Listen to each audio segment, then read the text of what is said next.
Greetings and good day, my fellow Bobs. We are back for another installment of Happy Valley, a For All Mankind podcast. I'm Donnie. And I'm Brian. And we are here today to talk all things For All Mankind, Season 5, Episode 10, the finale. This land is our land. This land is our land. We're taking Mars back. It really belongs to us now. I just came up with that on the fly, and I'm embarrassed and really wanted to do a retake, but we're not, because we do it live. We're doing it live. This land is our land. Obviously, warning here, spoilers for all things For All Mankind, Season 5, Episode 10. Please don't continue if you haven't watched this episode, because we've got a lot to unpack, and this might be the longest episode in the history of Happy Valley. So, it might be, yeah.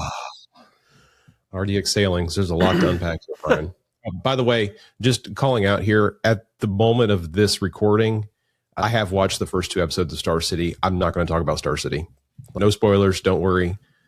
We're not going to talk about it anymore. We'll have a separate episode where we start picking up and talking about Star City. So, can you just say real quick, are you excited about Star City after watching the first 2 episodes? Am I allowed to say the 3 words that you asked me off the air, or is that even too much? No, that's not too much. Okay. Brian asked me, said, give me 3 words of what this series is. And I said, slow burn, comma, Andor. Yeah. That's all I'm going to say. I agree with that. Interpret that however you want to. Yeah, it's good stuff. I watched the first episode, and I'm excited for us to cover it. So that's all we'll say. Yeah. But this land is our land. We've got a couple things. Rate us on Apple Podcasts, right? Yes, indeed. And I'm really feeling haphazard this morning because I didn't even check, because I think we did get some reviews that are in, so we can go ahead and acknowledge those as well. While I pull those up, just a reminder as well, email continues even after this season has concluded. Of course, that email address is happyvalleyfam@gmail.com. That's FAM, not FAMK, because that's weird and it doesn't make any sense. But yes, right. We did have some reviews that came in as well. So just acknowledging quite a few of those. Brotwick reviewed this, says, big fan of For All Mankind podcast, and I love listening to this podcast on the way to work every Monday. Brian and Donnie do a great job recapping and discussing each episode in a way that's entertaining and interesting. And they aren't afraid to criticize the show when it deserves it. 10 out of 10 on the podcast. So nice. Thanks, bro. Really appreciate that. Greg also reviewed and said, Brian and Donnie break it down every week. I can't wait for the episode to drop after watching on Friday. They cover their entire episode in a really fun and original way. Apple should pay them and or bring them some of the stars on the show, and it would serve the show really well. Great job, fellas. I agree with that. By the way, we do have a guest today, and we'll talk about that here in just a moment. So just stay tuned. Ballard also said, the FAM podcast, all caps on the, says the best FAM podcast out there. Their episode breakdowns are thoughtful and detailed. Each episode helps to extend the joy that comes from watching this amazing show. It's as close to finding someone to talk to about this show as I've ever gotten. Keep up the amazing work, fellas. So thank you. Super kind. Appreciate Thank you, Ballard. Appreciate that. So yeah, keep those reviews coming. Yeah. They really do help the program. We're going to keep doing this through the Star City season. And of course, those emails again are at happyvalleyfam@gmail.com. We do respond to email, and we want maybe to get on the air in a future episode as well. Yeah. Yeah. And here's the thing too, like, we love the 5-star, still do 5-star, but like, we do some spicy. You don't have to glaze us. I want to hear your criticisms of Donnie in these reviews. So still 5-star, but like, criticize Donnie. That's all I'm asking. There may be one star out there, and like basically you just ruined an Uber driver's career, his livelihood. He can drive no more. So thank you for that. That's right. But no, we receive all criticism, constructive and otherwise. Yeah. If you're mean, maybe email your criticism. Don't rate if you don't like it. There we go. Yeah. Feedback is good. All feedback is good feedback. Just don't be mean about it, but be constructive, and that's fine. You can be mean if it's about Donnie. If it's about Donnie, be mean. That's fine. Thank you. I appreciate that. All right. So, Donnie, we've got a special guest. We're very excited about this. We should give scores before we jump into special guest, though. Yes. What did you think? So I am going to land this one at a solid 9. I'm not going 9.2. I'm not even going 9.4. I debated doing something like that. I'm calling it a 9. This is an absolute banger of a finale. I don't think it's still the best episode of the season, which is why it's going to hang out at 9. I've got some nitpicks that could have made this a 9.5. I'm going to really dive into probably lambasting the whole Dev story arc. So just buckle up, people. But yeah, I'm going to land on a solid 9 here. The last 10 minutes, absolutely incredible, fantastic. That time jump is everything that I could hope and dream it could possibly be. I was geeking out. Blinding Lights was the perfect song for the time jump. I'm getting goosebumps just thinking about it right now. What about you, Brian? I said 9.5. I think a 10 is unattainable. Fair. But as far as finales go, like, this was what we wanted, man. Yeah. Again, I don't think we reached season 2 levels of excellence, but this is a good season, man. I can't wait to actually talk about it, the breakdown for the season. But the Kelly stuff, I have nitpicks, but it was done so well. The ending, so well done. They like to put something out there to put the writers into a corner, and they did that a little, but not with something stupid. And the fighting was great. The tactics were great. The science parts were great. Like, good job, guys. Yeah. Absolutely stuck the landing. To your point about season 2, because to me, I think you talked to 97% of For All Mankind fans. The bar is season 2. Yeah. And I don't know if they'll ever go above that bar. And that's fine. I'm okay with that. I think this was as close post season 2 as they've ever gotten to that bar. And mission accomplished. I'm a huge fan of this season. I think it's very rewatchable. I think we had compelling new characters that came in and continued to propel the story forward, which was my huge concern. If you go back and listen to the season 5 preview episode, are they going to be able to stick a landing without all the OG characters? Yeah. They absolutely did. They did. And I'm impressed. I'm absolutely thrilled. And even with season 2, you had season 1 that built up into season 2. So I'm hoping that they continue the momentum now that we have established characters. We've got a new group that we can have a really strong season 6. Wow. All right, writers, if you're listening in, Brian just challenged you. Yeah. Repeat season 2. We need that greatness in season 6. That's right. Awesome. All right. So now I can say we have a very special guest. We do. Very excited. Yeah. I'm so pumped. I don't know. I don't know what to say either. Danny Stevens, come on in. I'm just kidding. No, do a quick intro. Yeah. So about 3 weeks ago, I had the thought, Jade has been a fan of this program for a really long time. And I'm not calling us a program like we're some sort of old school, not medium that's in podcasting world. And she brings some hot takes. She's a great writer, very thought out. And I just really wanted to bring her in to get her take on this episode. So guys, without any further ado, here's our 20-ish minute interview that we got to do yesterday. We got to sit down and talk with Jade. So you guys are in for a treat. Check it out. This is a landmark day in the saga of the human race, as fake Diane Sawyer said in For All Mankind season 3, episode 5, because y'all, Jade, the Jade, has joined us today. Jade, welcome to Happy Valley of For All Mankind podcast. Hi. Yeah. For having me. It's been a long time coming. Gosh. You're really proud of that, Donnie. You're really proud of that intro. I really am. More explosive than a Blue Origin rocket at a static fire test. This is a really big day. It really is. Jade, truly thrilled you're here. Hang on a minute, though, because am I the special guest that you mentioned last week, or do you have someone better lined up? Because no! I really apologize, profusely to your listeners if they were expecting, someone like Chris Marshall, maybe, or I don't know. Chris won't respond to our calls. No, we tried. That restraining order probably won't help either, will it? But anyway, apologies for being the special guest. But anyway.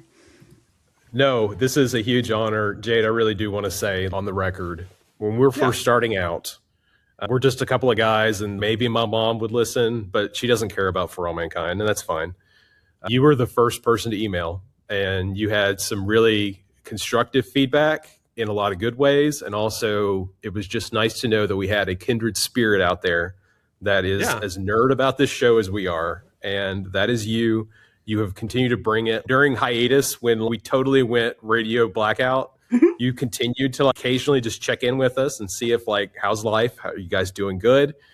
Those little things probably were just a few minutes of your time to write stuff, but it really did make a difference. And I just wanted to say that on the record. So thank you, Jade. You're the best. Welcome. Yeah, the biggest question I have for you is, who is your favorite astronaut from Britain? We've only really got one, haven't we? I know. You have none. You don't have them. Oh my God. You know what though? Tim Peake does a lot of tours around the UK. Every 6 months he goes on a new tour. It's like, does he really have anything more to add to the last one? But I went to see him last time he came to my local area, and he had amazing. This app, and you could ask him any questions, and some people were asking some great questions. They were like, oh, do you only have one set of clothes? Because he just wears that blue flight outfit anytime you see him, that's all he's wearing. So people were properly ripping into him on this app to ask him questions. I was really hoping your answer would just be like, we don't have any, so I could of course we do. We have Tim. Britain. Okay. We will Tim out whenever we need to do something with space. He's always there. All right, fair enough. Well, I think people are going to hear enough about what we think of the season finale. We want to get your thoughts. What you watched last night? Where do you land? So, despite a couple of obvious bits and pieces that were quite funny or a bit mad, definitely it's got to be a 10. Has to be a 10 out of 10. Whoa! Wow. Okay. That's strong. That's strong. I don't think you've ever said 10 since we started this podcast. I don't remember a 10 from you. Was the last series finale not a 10? I can't even remember what it was. What was the last? It might have been the whole asteroid heist thing. Is this a better 10 than that 10? I can't remember it. Series 5 is definitely better than Series 4. Totally. Yeah. I couldn't agree more. Yeah, I thought last night I felt so good. Donnie crashed out a couple times, and I tried to bring him back. We were basically watching it at the same time. I was literally like a minute ahead of Donnie. Yeah. So I was trying not to spoil it for him. But what are the nitpicks for you? Got it written down in my handy notes here. Hang on a minute. Firstly, I think that as much as I adore Margot Madison, what was the point in having her in that episode? And then, obviously, Will Tyler, it was like bonus, Will Tyler, but it was just a bit random. Yeah. So that was the one NASA employee that apparently it belongs in the story, just so we know that Houston and NASA exist, maybe? I don't know. I thought it was weird, too. I thought that was a bit odd, but I loved it. And in fact, when Will Tyler came on screen, I stood up and cheered. And then when it was like Finding Life on Mars, I was like, oh, is that it? It was just incomparable. Wow. So Will Tyler, amazing. Aliens. Yeah, the Margot thing was weird because I thought Johnny knew from the music, because he's a nerd, that somebody was going to die tonight because it was the death music. And I thought it would be Aleda sacrificing herself. And I kind of thought that. And then they brought Margot in, and I was like, oh, okay, this would be a really cool note where they have one more conversation or something.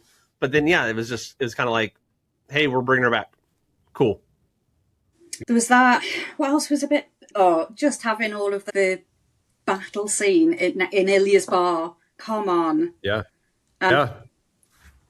Yeah. Just they've absolutely hammered that bit of the set. Enough of it. I liked that one ankle bracelet that they've got. They've overused that ankle bracelet. Yeah. They've really got their money's worth on that ankle bracelet this season. Yeah, some writer had a note that was like, let's use an ankle bracelet. And they're like, that's brilliant. Yeah. Yes. Where's that ankle bracelet? Someone get it out. I choose to believe that was the Ed Baldwin ankle bracelet as well. There's still dead skin cells from Ed. What else? What else have I got written down here? What did you feel? How did you feel about Kelly sacrificing herself? I actually got quite emotional. I thought it was really well done. Donnie and I both remarked that it should have been the German lady, obviously, that stayed behind. Which we now know is German. We've been calling her French, but we got confirmation there that she is German, in fact. She didn't even try to offer, though, did she? In the no, she didn't. Conversation, she was just like, me. Not even like a token. Oh, I'll do a little offer. No, you two arm wrestle about it and figure out who it's going to be because one of you's coming back with me and one of you's not. She does say, "I'm the one with the hurt leg." She does say something like that. That's all she says. Though. She backs off. Yeah, absolutely. Honestly, that was half-hearted. I'm with her. I wouldn't offer either, but fair enough. I thought the cringy single Walt tear when they found when they were looking in the microscope. I did laugh out loud about that. Yeah. But it's all just it was really well done. I really enjoyed it. It was it. How did you feel about Dev and his story arc in this episode? I thought it was a bit confusing. And again, the ending, he's just happily, peacefully planting some potatoes in the dome. And it's just like, hang on a minute. Right. Has he not killed people and like, double dealing everywhere and just being an absolute criminal? But there he is, integrating back into Mars society. So, yeah. Who cares about the Geneva Convention anymore? War crimes and all. We can't play that game, though. We can't play that game. There were crimes across the board. I agree, though, that there was a lot brushed under the rug because that's what you do, Brian. You brush it all under the rug. You're probably low tolerance, low threshold for forgiveness. No. It wasn't that bad. It was just Gulsora. Come on, Dad. Come and plant your potatoes in this field. We'll forgive you. I say thank God for Dev and his leadership in this season. If we did not have him, where would we be? Like, he saves the day, of course. No, I didn't think I get it. I like to play the villain, but his turn wasn't out of the blue for me. Like, he didn't want to kill people. And Alex calls him out on the carpet where he's like, dude, you didn't think about what that would cause when you decimated our food. And he didn't. And that he may be a monster because of that, but then he turns, he's like, he has that the real treasure are all the friends we made along the way moment where he's like, I've been thinking about Maru and not the people that are here. It is what it is. It was nonsense. I thought it suddenly it's like you've been hoarding all of this medical stuff, and it's like, what do you think are the consequences of doing that? And I need to go and watch it again, but I just couldn't get what on earth was going on with him shooting at whatever target to do. I need to go and watch it. It all went quite quickly. That bit, I think. So, I just thought that it was quite comical for me watching him at the top of the tower. Let me climb up 2 more feet and then reach this thing up to as far as I can reach it to get that extra meter, as Jade would say, not 3 feet like I would say, to get that signal up there to the Bradford. Come on, dude. But that's why they had him in that topless photo shoot from like at the early episodes. The ripped Dev. Yeah. He's got to be able to flex that. He's really fit, so he'll be able to climb up that thing. What a hero. Yeah. I'm landing on, I don't like the Dev arc, but I can deal. There was so much other goodness that came out of all of it that it is what it is. It's the story they wanted to tell, Jade. And Donnie went into it saying Dev's going to die, of course. And then, but I didn't think it was the foregone conclusion. He has to build Maru, and there's nobody that would take up that cause for him. So, he is Maru. If Alex is going to take it up, no. So they did need him, but he's my hero. He's a great guy. No wrong. You can't him and Sheriff Palmer. Or can you? So you have somebody. It's good. It's good. So let's talk about the season. So as a season, kind of take us on your arc. Did you go into this excited? It wasn't an arc though, was it? It was like that. My scores have been all over the place, and that's why it's... I have to really think about it. Season 5 was better than season 4. Okay. Hands down. I agree. But totally agree. The order for me is still series 1, 2, 3, 5, 4. Okay. There we go. Okay. That's a hot take. Bags on 3. I do bag on 3. 3 is my least favorite I really of the liked seasons. it. I like 3 too. Just all of the Danny Stevens stuff. It's so cringe. It's so not rewatchable. For better or worse, Kelly is not my favorite character. So they're trying to make me emotionally connected to her. The action stuff in the finale of 3 is great. I thought what happened last night with this episode was good. Her monologue was beautiful, fantastic, but her story has played out. It's over. It's done. Or not. Over? Is she dead? Is she dead? Here we go. Yeah. This is where we did not see her die. Exactly. We did not see her die. Is she going to be my Danny Stevens? Brian will not let go of Danny. Kelly is now my Danny. It's a good point, though. It's way more believable, obviously, than Danny Stevens. Thank you. That's arguable, but okay. Take. I mean, I'm sure Brian's going to bring that up more in this episode. You can't look at that ending scene with Avery looking at the capsule and think Danny Stevens is dead, because they obviously cut some footage out there. Here we go. Knocking on Here the we door. go. But my theory is we are going to get a Thanksgiving special with Avery and Danny reuniting. That's what they cut. They cut it out of this episode so that they could use that for a Thanksgiving special to hold us over. So you'll see. Right. Wow. Did you go into this though excited, like into season 5 excited? Because season 4 was okay. I went into the finale excited, but I was just really nervous. I was like, they've got so much to tie up. How on earth are they going to do it? And I need to go and give it a second watch. There's so much in that last few minutes with, is it Miles becoming governor? Like, I can't even tell really what's going on. He is the president of Mars. Okay. So I have gone and done some screenshots of the newspaper clippings that confirm that. He is the president of Mars, which is fascinating. Okay. And I don't hate it. The USSR fell, and that was like a side note. Yeah, I think they were saying it did. Regime change, but is it going to continue to be in its current state, or are we going to see that Russian Federation split off? East Germany going to reunite with Germany now? I don't know. There's a whole lot of stuff that could play out there. There's also that I thought there was a lot that didn't get tied up. Irina, what on earth went on there? Is she good now? Do we trust her? No. The answer is no.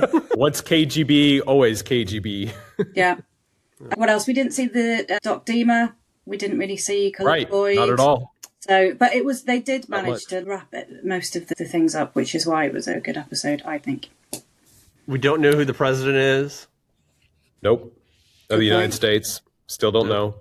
Didn't answer that. We still don't know what the date is, which still bothers me. There's I'm sure I read somewhere today, 2012.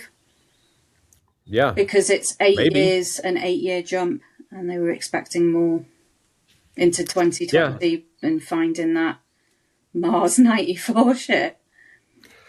Dude, I was all about that. And so I sent this to Jade last night, but on the Discord server, the For All Mankind Discord server, like last September, I said, and I quote, I got to find it.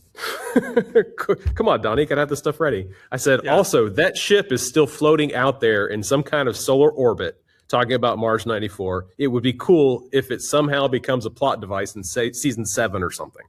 So I'm claiming right now that there's some writer that saw that and said, oh, that's cool. Let's animate that and put that into the finale and see if we can fit that in. So you did it. I'll take the royalty checks, please, and thank you. Who has that on their bingo card? And it's not clear what on earth it is. At least with boots on Mars, you kind of go, oh, they're going to go to Mars. But with that, what on earth does it mean? Like, I have no idea. Yeah. But I need more. Tell me more, because that is a fascinating take, and I have no idea where they're going with that, and I'm here for it. That I was asking Donnie that this morning. I called him and I was like, okay, I asked Grok and I was like, Grok, tell me what this could mean. And it was like, I don't know. How would I know? And you're not going to get very far asking Grok, are you, for a start? That's what I'm saying. I guess not. That's true. But... Exactly. Claude had a little bit better of an answer, but it was not much. It figured, well, and based on me giving it some more context, is this Alex trying to do some discovery about his father's backstory and somehow visiting the ship? I don't know. We'll see. Maybe. Are you going to give us a lengthy Claude definition on the new methane life? I will. Yes. The blue fish that we got to see. Yeah. Hey, space fish?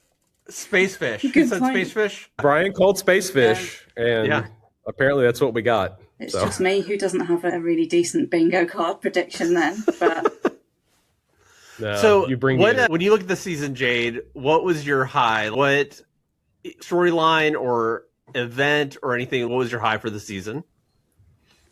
And in that, like, at what point were you like, okay, we're back? Because I didn't feel like that at all. Episode 1, I was like, here we go. Okay. Took ages. I'd say maybe around episode 7. There was one and I said, okay, we're back in business. And that was, it was around then. I can't quite remember. I can't really even think of a massive highlight. Maybe it's the obvious. Sorry, I forgot about that. It might be this finale and the kind of profound Kelly ending. Okay. Emotional. It was, and I was really frustrated that it was Kelly at all, and then I was frustrated that all we got was them leaving her. But then the way they ended it was beautiful. Like that was a good send off, and so well done. What was your low? What was your low in this season? The cringe. Which so cringe many specifically? Moments. Oh, just all of them were just that cornfield dance, the film, just cringe. Golsora. Poor Golsora. Poor Golsora. To the point where I had to pause it and just go and just silently die somewhere for a few minutes and then resume it. Just awful. I can't handle any of it. But yeah, I sent you my top 10 for all mankind cringeworthy moments. So yeah, you need to do something with that. We'll read it. Yes. Because there are I'll go back and some proper cringy, what are the writers thinking moments. Indeed. Yeah, they had a CW writer on this season that they gave some bones to. But overall, I think that in season 4, there were 2 writing staffs, one for Earth, one for Mars. And the Mars one was just a dumpster fire. The Earth, even you called me out when I said nobody died. Yeah, in the Earth time, whatever, somebody died. But I look at it as a separate series because it was so good. But everything on Mars is garbage. But they unified it. They did such a good job this season. They really did. I think one of the things I wrote down, definitely, I felt Mars was quite restrictive this series, maybe. That crappy market set, Ilya's Bar. I wrote down at one point more corridors than Severance. It's just that set. Here's the deal. They failed. Can you tolerate 5 episodes of hallways if we get that beautiful animation of Saturn at the end of the final episode? Does that make it worth it, knowing that the CGI budget went to 30 seconds of beautiful showpiece beauty on the screen? Does that make it worth it? I think I'd prefer more consistency. Okay. All right. Even things like the music. There wasn't even like any massive music highlights for me. A lot of retread, which happens, I think, in a lot of shows that have lasted this long. But I would like to see a little bit more originality on that point, too. Totally agree. I sound like I don't like it, and you know that's not true. I love it. We're passionate about this because we care about the show so much. Yeah. It's ridiculous. It's ridiculous that I was there at 2 in the morning, waking up to watch. My mum was like, "What are you doing?" I got stuff to do. So Jade is like on the other side of the pond from us. We're United States side. But then we had the Star City premiere last night, which we're not going to talk about here other than I just want to acknowledge, Jade, you told us before we started recording, you actually did go ahead and watch those 2 episodes after. Well, it was just, I was awake. I was like, I might as well just carry on. But I was like, who does this? What am I doing with my life? 2 a.m. watching Apple TV. You're coming on a not successful at all For All Mankind podcast with a couple of guys. Yeah. I'm only joking. Of course, it's a level of this is an unbeatable level of coolness here. That's right. Well, that's right. You're very kind. You're very kind. Yeah. Tell me, what were your feelings of Miles in season 4 and your feelings of Miles season 5? We had a burning hatred for him, and now I have a burning, crushed desire for him. You've just asked me this to wind me up, I think, because you know that I can't stand him. I think he's so out of place. He was out of place last series, and he's out of place this series. Who is saying that he is? How is he suddenly hanging around Moxie, directing things? It's a bizarre choice. There's a lot of hand waving you have to do with some of the story points in this show. But yeah, I agree. Like season 1, they were like, oh, we're going to go in this direction. And it was garbage and they knew it and they totally changed direction and they already had him. So it's like, okay, what do we do within this season? But I do feel like Miles episode 10 was a lot weaker than 2, 3, 4, 5. Episode 10, because like he didn't have the take charge, like where I was like, okay, this is a man I would follow. But yeah, I agree. You got a hand wave that he totally changed his personality. But I loved it this season. He's as the writers know what they're doing. It's annoying to say because we've been like, oh, will they, won't they? Can they make it work? So they knew what they were doing with Miles, and they knew that they were making him a flawed character in series 4 that we wouldn't get on with and we wouldn't necessarily like. I don't know that they did. I think they thought we were going to relate to him and stuff, but like I think it was just poorly written, honestly. I don't know. I think they knew what they were doing. I think what they intended to be empathy really to me came across as incompetence. And I think at some point they figured out, oh, snap, we have made him way too incompetent and we have to right that ship. And for better or worse, I feel like that they did that. It'd be interesting to go back now and rewatch series 4. Having cringe. seen... I think your cringe list just grows with some of those scenes. Yeah, that's fair. So what are you excited about season 6? What are you excited about season 6? What would you like to see? I am. I just have no idea. I'm going to need to let it sink in. Yeah. That alien stuff it's like a couple of bits on a microscope at the moment, isn't it? But apparently it's meant to be much bigger. I'm just being really cynical because I don't know anything about science. I wanted Project Hail Mary level alien to wander about. But I don't know, are they going to run with that? Is it going to be like a massive jump because of this discovery? I have no idea. I was thinking on the screen on Mars 94, the Russian obviously says Nikolov rebooting or whatever. And I was thinking, well, does that alien stuff meant, and this is Brian Unhinged level 10, does that alien stuff mean that we're going to have resurrected people? We're going to have a massive binge party of resurrected cast members here. Get Sergey in there, get Danny Stevens, everyone we've missed, because we can all resurrect them now.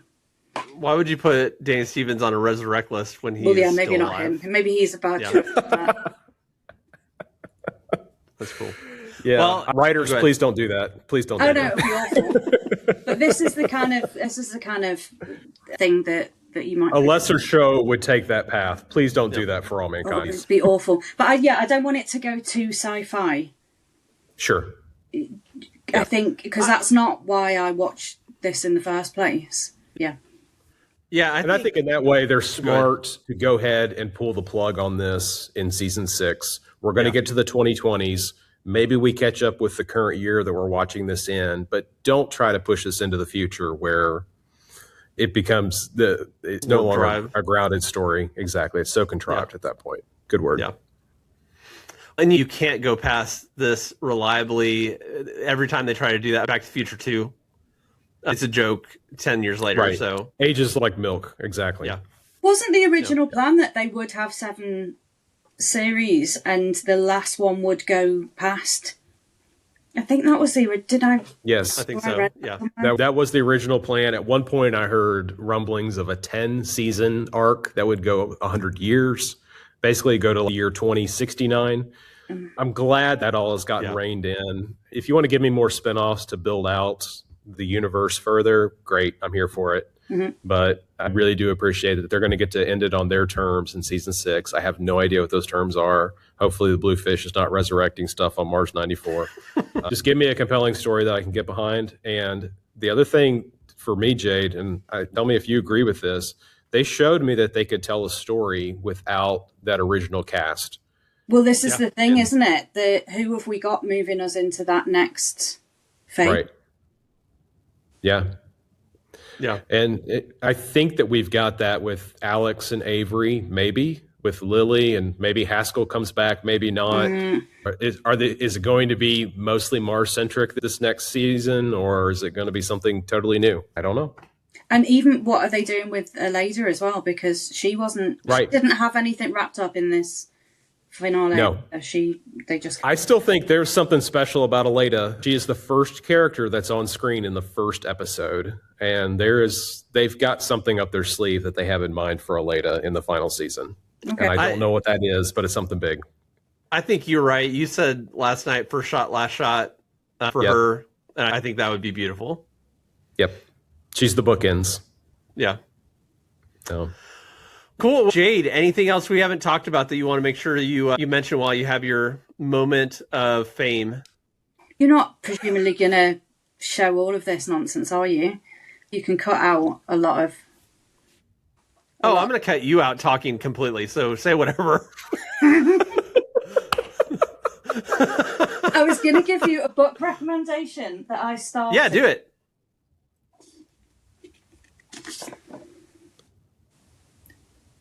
The wrong stuff. Sweet.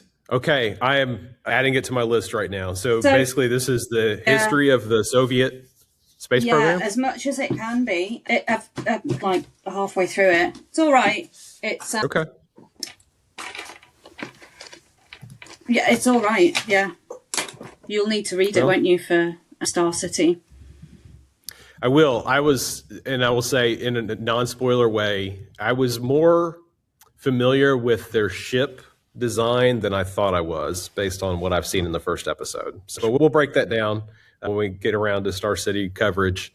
It's some good stuff, and I've got some high hopes for that series. Yeah, same here. We'll see. All right. Cool. Jade, this has been awesome. Thank you for joining us today. No, thank you. Thank you for inviting me. I hope I haven't disappointed your podcast fans.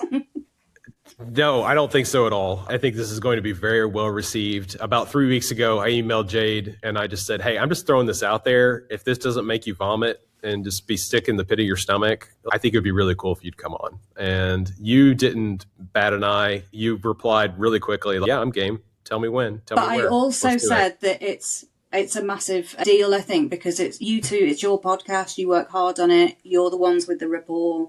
So, yeah, I think it's a privilege to be asked to come and contribute. Yeah. So, thank you.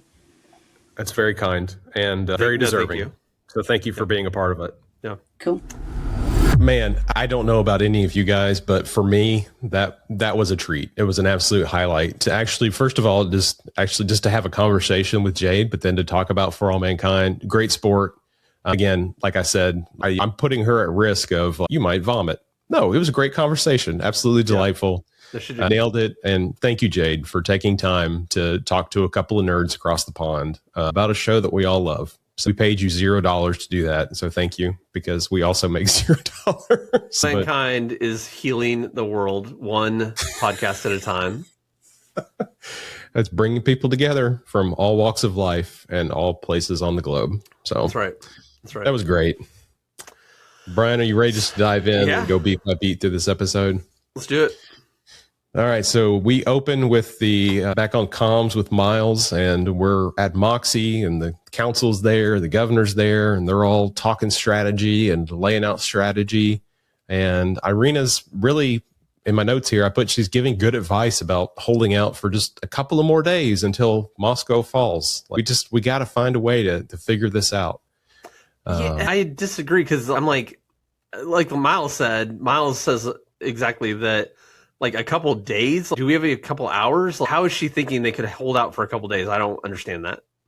And I think that's where the conversation now turns to, okay, what are some insurgency type tactics that perhaps we could take that can really extend this? And I love this storytelling mechanism, Brian, where they really turn episode 9 on its head, because now we're getting to see the other side of the coin of the story of episode 9 from Moxie's perspective and the chaos that they're going to create, while Aleda is continuing her task of, I feel like I'm complicit in all of this, but I got to establish comms with a satellite somewhere so I can reach Titan, we can reach Earth, we can reach whoever we need to, because everything's jammed. So she's got a job to do.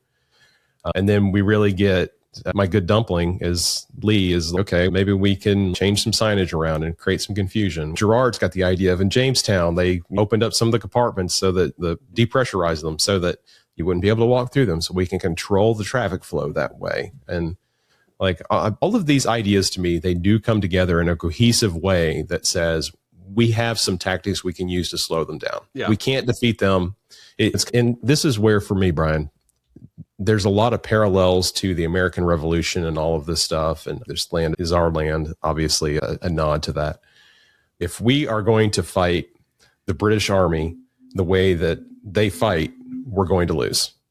And I know it's definitely it's a fictional story, but it's based on some actual factual things. If you ever watch The Patriot, you see the guerrilla warfare style that Mel Gibson's character is going to use. And that's the tactic that they might have a shot. If we don't fight them the way that they fight us, we might be able to do something. And then obviously the governor and his strategy of maybe if I get caught, and then we might have to be able to do something at the command base. So we could genocide them. That'd be great. That's fine. Yeah. So I've got some thoughts about that one. We can definitely talk about that when we get more into that part of the episode. I've got some thoughts. Yeah, we go from that into the opening credits, and we come out of that into the news coverage confirming that the blackout, communication blackout, nobody's able to get word in or out of Mars. There's no updates from anybody. And basically every country on the planet that's not in the M6 alliance is condemning all of this behavior. So definitely tensions are boiling over back on Earth about all of this. We do get confirmation here as well. At this point in time of this news report, Bragg and Krashenko are still in power. So there hasn't been any shift in power in the USSR or the USA at this point. Everything is still in the same state that we always thought that they were. Which again, ruffles the timeline, but that's fine. Huge they screwed that up. Yeah. We do not know what the date is. Is it the fall of 2012? Is it winter of 2013? It's one of those two things. They don't confirm any of that. And by the way, I'll go ahead and just say it right now. Like, I paused on the newspapers because usually newspapers can give you some tidbits. There's no dates in any of the newspaper clippings. If you can find them, please find them and send them to me, because I have not seen any evidence that proves whatever this date is. They have the journal volume on the Houston Sentinel, which is not even a real paper. So I tried to take that angle to try to figure it out, and I couldn't. So I'm frustrated about this. I'm so frustrated about this, more so than I should be. In all the things in life, it doesn't matter, but it matters in the show, and it bothers me that they are not giving us a clear date. So I'm done ranting about that now. No, they messed up. They messed up. It's okay. They did a lot of good stuff, but that was a huge oversight. So during that confirmation of Bragg and Krashenko still being in power, we figure out that we're listening to this on like a radio broadcast from Margot's prison cell. She's back, Brian. We brought Margot back for the finale. Yeah. How did you feel about that at first, at least? Honestly, I was mad because the episode 10, like the photo releases that they did for press, they had a picture of her in it. So I knew she was going to be in the episode, and I was disappointed that I knew that going into it. I told you, Snap, I just found out a spoiler. I texted you like the day before, and it's like, I just found out a spoiler about this episode. And that was the spoiler. I know it's minor. We, going into this episode, we were speculating who would die and who would live. And Donnie very stupidly said Dev was an obvious. Obviously, Dev will die. Obviously. And obviously. but then also maybe this person or this person. And I thought, Dev's safe. We have to build Maru. There's nobody to take up that mantle. And Dev is obviously the hero of the season, the story. Yeah. So from violating the Geneva Convention, he's a hero. Can't do any wrong. He is a cooler head that we needed. Thank you, Dev. But my rolling for those who aren't watching on YouTube. And I'm poking the rattlesnake, but yes. But I thought Aleda would, because I thought that would be a very meaningful death. Like I don't want her to die. But then when they brought Margot in, I was like, oh, this is a perfect setup for them to have one last conversation, and then Aleda sacrifices herself, but obviously it didn't play out that way. Yeah. They wanted to bring Ren Schmidt back for the finale. Totally good with that. She didn't have a ton to do this episode, really. No, she you really could cut all of those scenes and it would not change the outcome at all. Yeah. Yeah. It lets us bring Will back. It lets us, gives us some commentary on the blackout, but unnecessary. But you do get to see her be an old woman, and that she's so good at it. Oh, her makeup, her acting, she's great. If they're going to bring back Graciana, Aleda's daughter, for the next season, and she's going to be a part of the story, there may be some payoff of just the interactions that they have. That's really the only value that I could see beyond just, hey, I'm a Margot fan, and it's great to see her back on screen. So yeah. Meanwhile, back on Mars, the scene where we get this scene now where the governor is liberated, quote unquote. I'm putting that in air quotes here, that we saw in the last episode. What we talked about last week, Brian, I think we both did call this. This scene felt clunky for a reason. Like it was almost staged. Like they wanted the governor to be liberated / captured and be able to be brought back to an HQ. And our suspicion was correct here. They had a pretty smart idea. The tracker was back, like we talked about with Jade a few minutes ago. The tracker has definitely gotten a workout this season. I thought that this was so smart. It's a very common device in shows.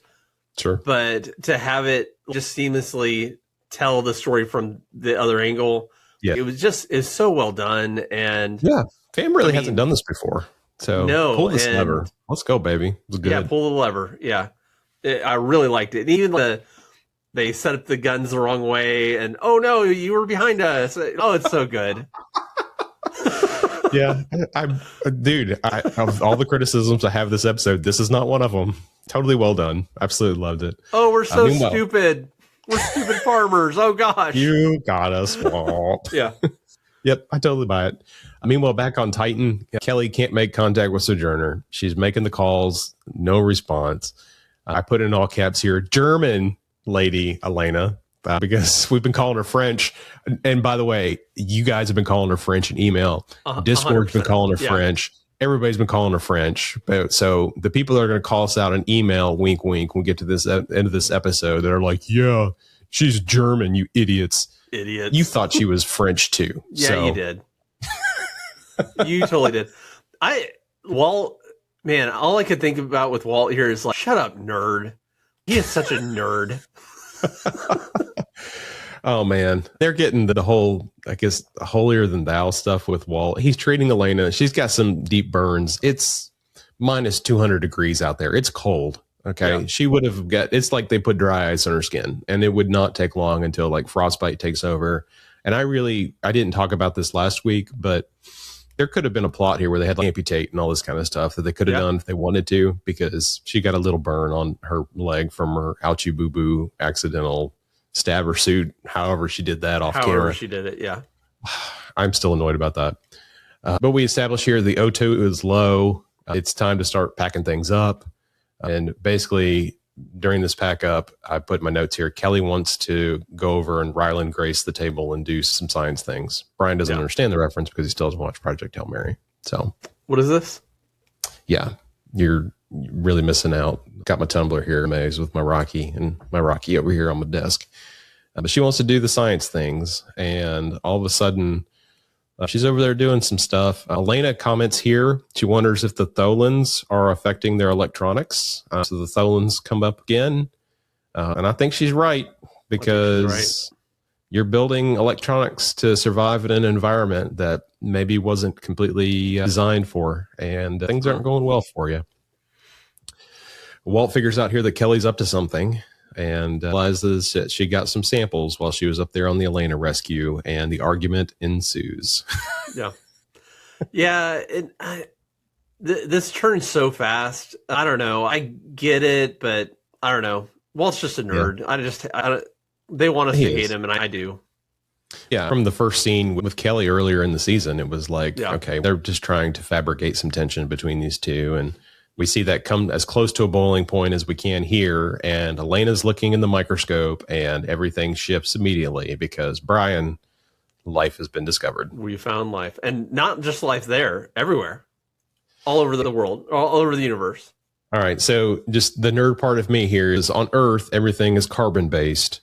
And they have now made this determination based off of all the spectral analysis and all the stuff. This is a methane-based life form. So if a different form of life could evolve spontaneously, whatever, in our solar system, then perhaps in other places, it could just be life is everywhere. But this was basically the moment for geeky Walt to just go uber geeky and just jump up and down and scream like a banshee or something. Yeah. Yeah. I don't know what else to say about it. He goes from... I was embarrassed for Walt. Be a man. Be a man. Yeah. No, but he goes from annoyed super nerd to giddy schoolgirl in a minute. So big time. I put in my notes here, Walt is bad at being excited. Pretty proud of that sentence. That's really fun. Meanwhile, back on Mars, there's basically tons of confusion at HQ. The signage has been moving around, etc. And the governor arrives, and we speak English here. We agreed upon English. You two Russians, stop talking your Russian, because we speak English here.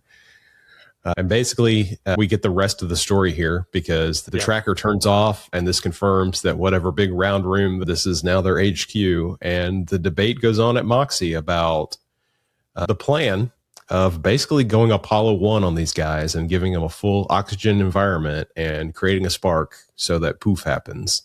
Yeah. Big debate here, Brian.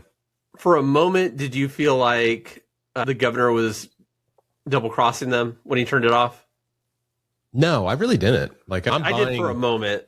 Okay. Yeah, that's fair. I didn't pick up on that because I'm really taking the governor's redemption arc at face value, and for him to go all in on it this far, didn't see a double cross, but I can see why you would think that. I didn't see them blowing up in the entire whole them. Room. Like so I was like, okay, this isn't going to happen. He's double crossing. Okay, I see where this is going, and then immediately you find out what's really happening. And they immediately also pivot to governor knows clock is ticking and I can only be here for so long or else I'm also going to die with these people. So I've got to come up with an excuse to go to the bathroom and, okay, I got to come over and answer this question and try to give him some intel. And then Ilya pops up. They bring him in and he's like, oh, snap. I got to save Ilya here. And then Ilya's like, I don't want anything to do with this guy. Yeah. Which to me was a face value reaction by Ilya because at this point, I think he thinks the governor is helping them. I don't think he was acting in this moment. No. Yeah. No, he did not know what was going on. So during all of this, we also have the arguments happening back at Moxie about this is a horrible thing we're about to do. Yeah. And the guy at the return key on the Apple keyboard, I can't push the button. And then Miles is the one who's going to come over and make the call and push the button. Brutal. Okay. Is this a war crime? Here's the thing. Go for it. What is a war crime? And they didn't take out any civilians. You can say that. And it was it was military versus military. But I don't know. All that stuff gets so fuzzy, man. It gets so fuzzy because is this a legitimate war? No, it's a uprising. It's an insurgency. It's an insurgency, yeah. So it's not two countries battling. I don't know, man. It's fuzzy. It's fuzzy for me. I'm rooting for the insurgents. Don't get me wrong. But what the showrunners want for us here. Yeah. And yeah, I'm with you. Don't read into what I'm saying as being counter to your argument here. It was a military target.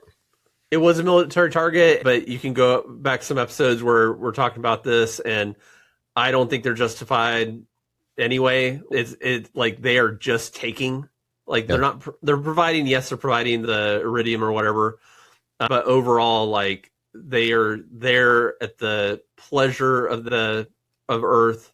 Yep. And it does not belong to them. It's like and you may think this is a thing, but it's like all the Ford workers saying Ford is now ours and we own it now. It's like, no, you don't. You just work here.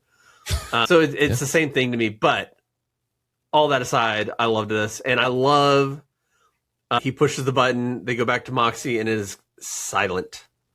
Yeah. Like nobody's cheering. No, like they know what they did was horrible. Yeah.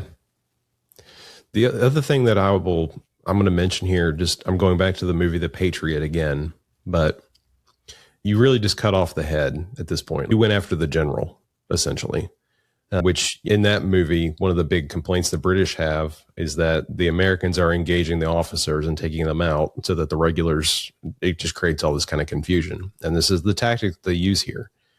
So the regulars don't really know what to do, which really does set up the rest of this episode, which... It does. It's an interesting tactic. It's a risky tactic.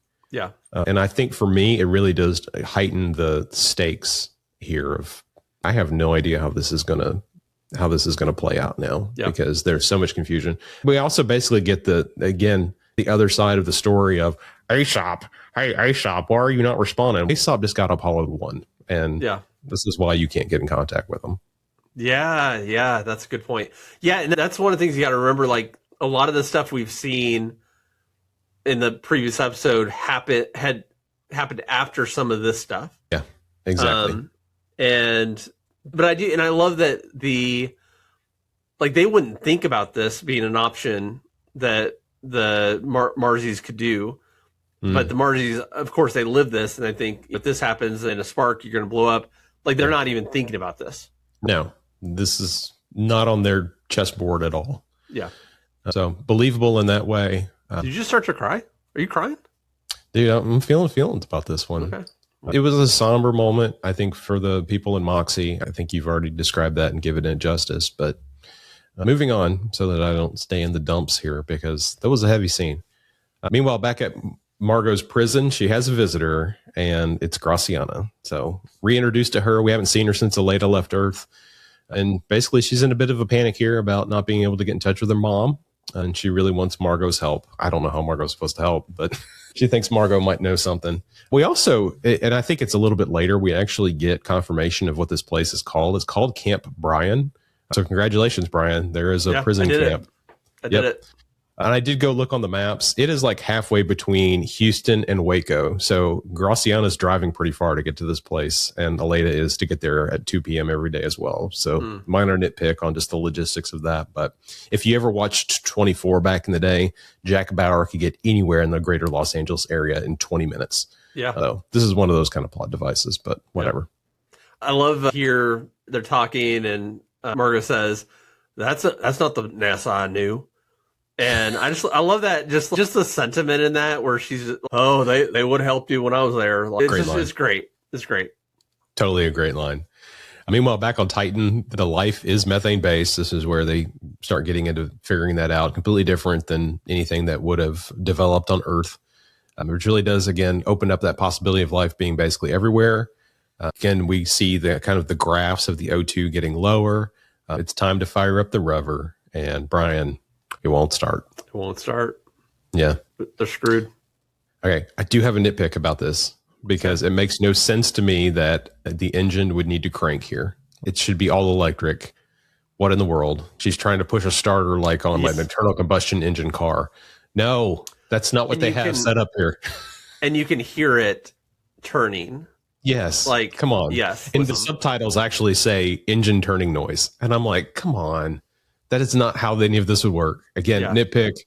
It's a plot device that's going to get us the outcome that they want. So whatever, but come on, be better. It's almost as bad as later on this episode where Alex is going to lay down some rubber in the hallway with his motorcycle that has steel wheels on it. Like, come on, be better.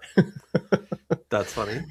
If you are this deep in the show that you're watching a podcast of a couple of dudes that are doing this for zero revenue, talking about a show, you also appreciate these nitpicks. So you're welcome. Yeah. There's a couple of them. But I do appreciate they've made this huge discovery and they have no way, they can't get the ship. They can't get back to Mars. Nobody knows that they've done this and they're going to die and nobody will know what happened. There are 3 humans in the universe that knows that there's life out there and has the proof now of it. And they may have no way of sharing that with the rest of the human race. Yeah. Crazy. It's pretty wild. It's a very compelling concept. Meanwhile, back on Mars, we're up to the point of Alex now coming into Helios. So again, story from last week now catching up with the current. And I put in my notes here, Haskell, he's in bad shape. Dev walks in with a legitimate face value look of shock on his face. We have Avery on one side of Haskell, Alex on the other. They're tending. They're trying to do everything they can for him at this point. Yeah. Dev. Okay, moving on. Back at the prison camp, Brian, all caps I put here because I think this is where they actually get the name. Marco's calling everyone on her list. Nobody's taking her call. And she finally gets to somebody. And Brian, we found a way to shoehorn Will Tyler back into the story. We did. He exists. And we got confirmation that there's a NASA employee that lives in Houston. And really, this is the only touch that we have from Houston this entire season. So, hi, Will. Good to see you, man. Did you recognize any other names on the list? I thought there were phone numbers. I don't remember seeing the names, but maybe I need to go back and dissect. No, I think you're right. I think you're right. Okay. Who did you think she was going to get in contact with? Did you have somebody in mind? Dude, I had nobody in mind. I was trying to think, who's still alive? Did you? Yeah. I was hoping for Peanut. Give me Bill Strausser one more time. I know we got a nice goodbye from him in the last season, but I was hoping it would be Peanut. But I don't know who Peanut would have, what contact he would have at this point back in NASA either. So the Will one, I guess, makes sense. But again, this whole plot Peanut would have been better. But again, they want to remind us that Will Tyler's around and he is a resource and he is an asset back at NASA. And maybe that comes back around in the next season. Maybe it doesn't. I don't know. Yeah. We also just get confirmation here that Hyundai Ioniq 5s are, in fact, vehicles in 2012/13. Again, more EVs on the road. So just pointing that out. These are the nerd things that I notice. Will, he can't/won't help. He's like, this call's being recorded. I can't say anything to you. And I even tried to read into it like, okay, so is he going to talk to her in code? Yeah. I don't think he really did. Nothing. He's just like, he didn't. He was thanks for calling. Yeah. So it was a courtesy to be able to shoehorn Will Tyler back into the story. That's really all I can interpret from the scene.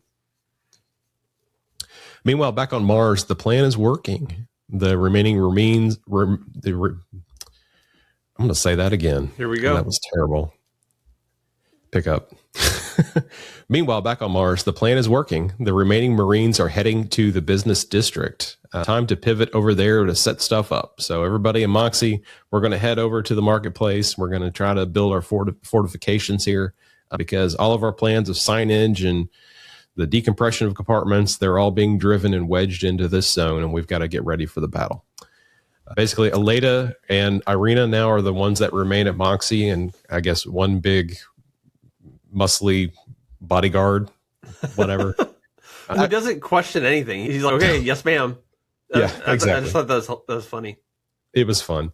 I like this moment here between Ayesa and Irina. It's good to see, to me, somebody that I think Ayesa looks at as a formidable, maybe not opponent, but an equal in a lot of ways, like she would a Margot. Yes. And they just have a really good philosophy conversation and problem solving and working the problem here. And I love that dynamic. No, and they didn't really lean into this the way I wish they did, but Irina is so good in this and does help Ayesa, does help her really figure it out, work the problem. Yeah.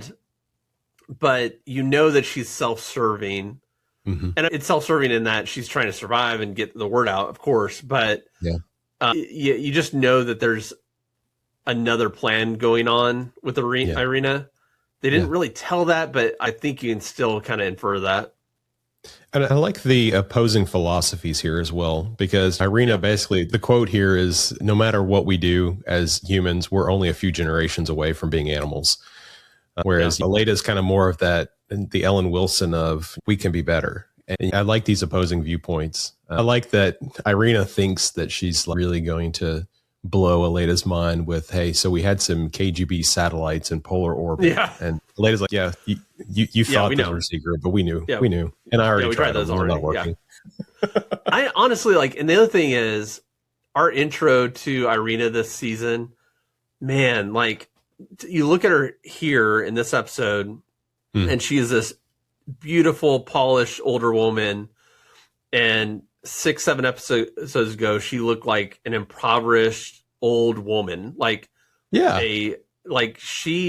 that actress and the makeup, and man, they did so good with her. Irina's a great character. She's a great character. Please bring her back in season 6. Yeah. There's a story to tell there. Please bring her back. Yeah. Fantastic. So they figure out here that, hey, she's tried all of the gobbledygook, the Star Trek, to try to get the old satellites to wake up, and they won't wake up. And they've got some older frequencies that if they could get them back online, we might not be able to get a message to Titan, but we could certainly get it back to Earth, and they could relay it. And basically they figure out here that they need to go to the Helios HQ to try some other gobbledygook that their computers have magically powered that you don't have in Moxie, which is the mission control for the entire base. But thankfully there's some computer in Helios that can do more magic powers and get the satellites working. That's right. You got to oscillate the warp drive defibrillator. Reticulate those splines, baby. Yeah. Meanwhile, back at Helios, we do get some confirmation here now that Haskell is stable. So it sounds like he's going to make it. I didn't think they were going to kill him off. No. But also, if they hit an artery, things could really get bleak really quick. We get this really nice moment between Alex and Avery. Brian, how did you feel about this dynamic here? They're basically confiding each other. Like, okay, I just shot somebody and I did too. And trying to talk their way through that experience. I really liked it. I think and this kind of goes into my initial criticism and then understanding of the end scene. But this is Avery's first mission, and she is 18 maybe.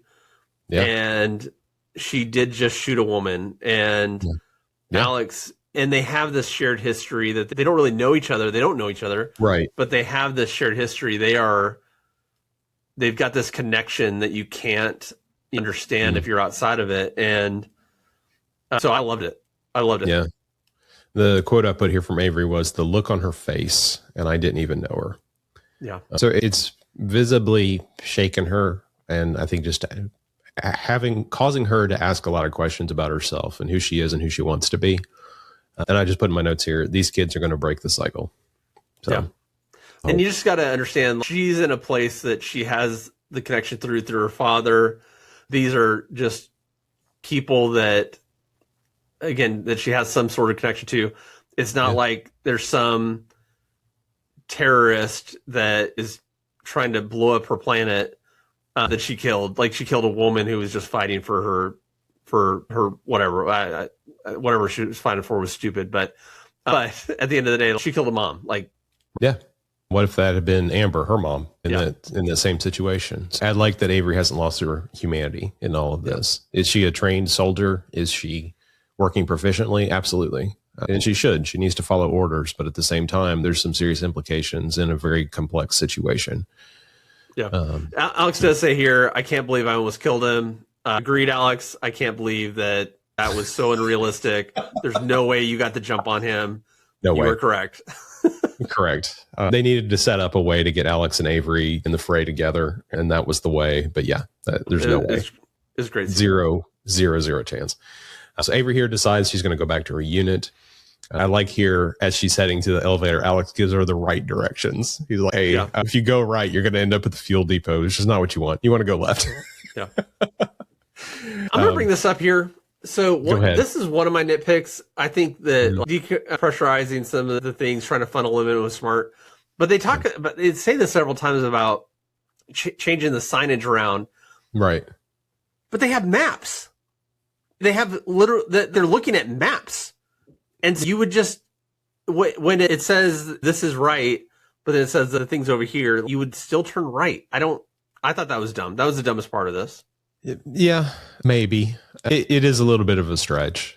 You confuse wayfinding. Like I tried to put myself in the situation because I thought about this too the other night. We had a family member that had an extended experience in a really large hospital in a really big city. And one of those that like, there's a lot of crosswalks and there's stuff across the multiple blocks. And it's easy to get lost in a place like that until you've been there for a few weeks or a few days, I should say. You start getting your bearings and figuring stuff out, and you're not really dependent on the wayfinding anymore. But yeah, to your point, as a part of this training, however long it took to get from Earth, you're telling me that you guys didn't study the diagrams and the schematics and know this place like the back of your hand. Again, like an elite force that went into like Osama bin Laden's compound, like they had built a replica of it, and they knew their way around that place based on the intel that they had. And your intel is, the floor plans of this place. You should know the place. So that's a fair point, Brian. You've brought me around just kind of talking that out right now. So I buy it. Yeah, that part was stupid. The rest was great. Okay. Meanwhile, back at the market, everyone here is getting things ready. This is where Lily and Boyd reunite with Miles and Mandy. Thank you, Boyd, for bringing her back.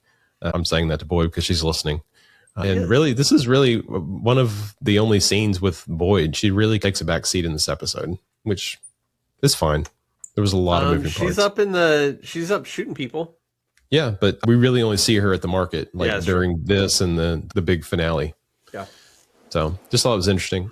Meanwhile, back on Titan, Waltnut confirms here that the engines won't start because, I'm going to go over and push the buttons and I'm going to get a different outcome. And, oh, wait, no, they just won't start. And this is the conversation here. It's going to be a 20-kilometer walk on foot.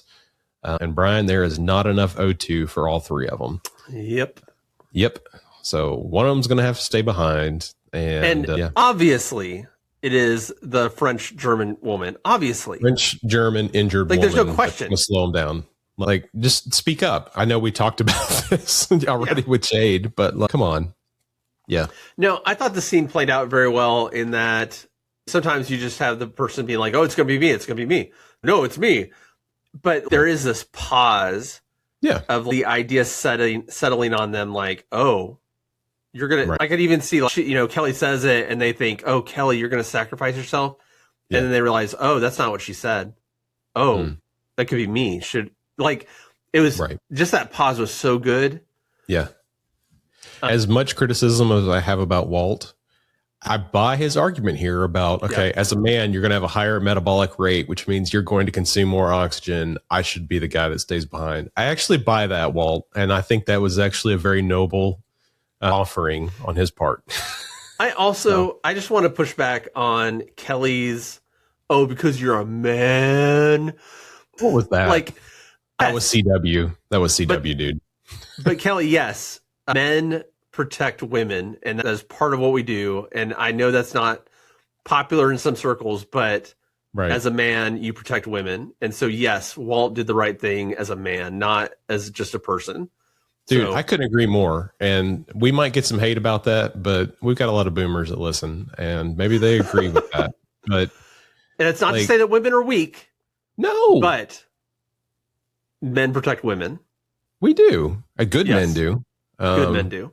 Yeah. And for better or worse, we make fun of Walt and we give him a lot of grief, but Walt is not a monster. All right. Yeah. So I like the nobility of he's just a nerd.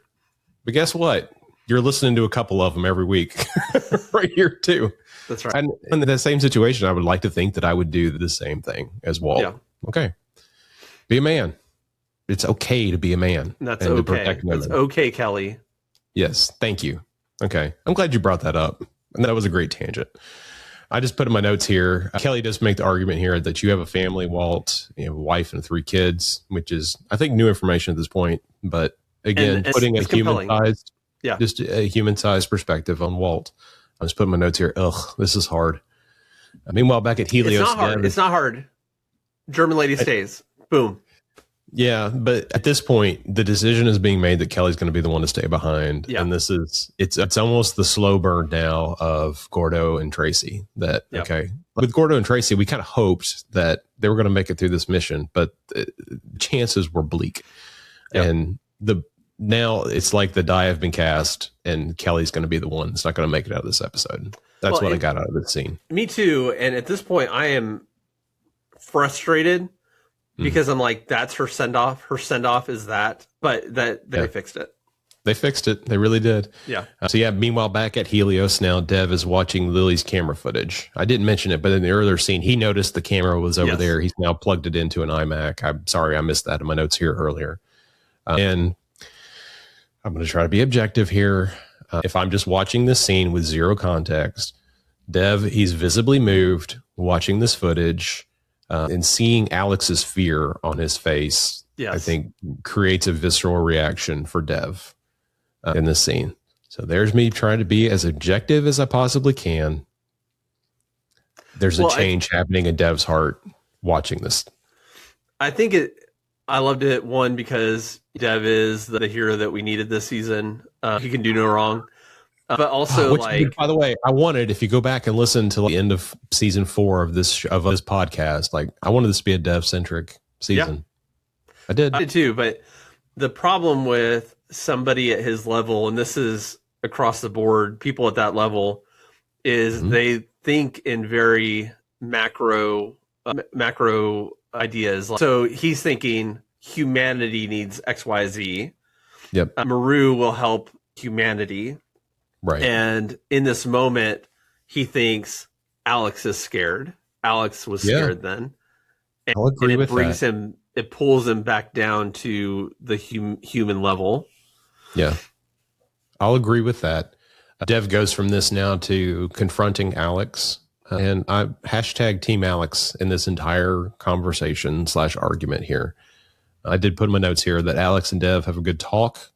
And I will admit, Brian, on my second watch, I had a softer view towards Dev, even though he's a war criminal. He killed the food supply of these citizens, and he needs to go face a tribunal and answer for his crimes.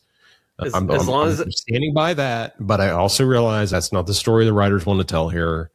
And here comes a redemption arc for Dev. I push back against that, because if we're going to hold that standard up to everybody, there are a lot of people in prison. There are a lot of people getting executed on both sides. So I maintain that Dev, as long as what the outcome is fine, everything you do is fine. And the outcome ends up being fine. So that's a joke. That's a joke. Wow. Hey, side note. Yeah. Have you ever watched, I'm really going to jump here, but did you ever watch 5 Days at Memorial on Apple TV? No. Okay. It's a story, real high level, without really spoiling anything. It's a story about trying to evacuate patients from a hospital in New Orleans after Katrina, and just how quickly the conditions really just devolved into chaos.